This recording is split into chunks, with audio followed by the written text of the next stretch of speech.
ಕನ್ನಡಕ್ಕೆ ಅನುವಾದ ಮಾಡಿದವರು ಶಾಲಿನಿ ಜಯಕುಮಾರ್. ಚಿತ್ರಗಳು ಚೆನ್ನಾಗಿದ್ದಾವ? ಬಣ್ಣಗಳು ತುಂಬಿದವ?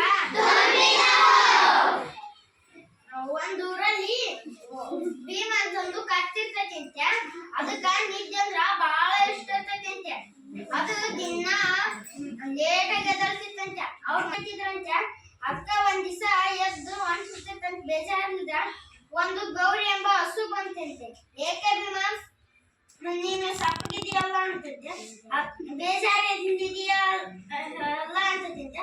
ಅದಕ್ಕೆ ನಮ್ಮ ಮನೆಯಲ್ಲಿ ನಾನು ಲೇಟಾಗಿ ಎದ್ದು ದಿನ ನಮ್ಮ ಮನೆಯಲ್ಲಿ ಬೈತಾರೆ, ನೀನು ನಾಳೆ ಎಬ್ಬಿಸ್ತೀಯಾ ಅಂತಂತೆ. ಹ್ಞೂ ಅಂತಂತೆ. ಅದಕ್ಕೆ ಮುಂಜಾನೆ ಎದ್ದು ಎಬ್ಸಕ್ ಬರ್ತೈತಿ. ಅದು ಗೌರಿ ಎಂಬ ಹಸು ಅದು ಎದ್ದಳ್ತೈತೆ ಇಲ್ಲ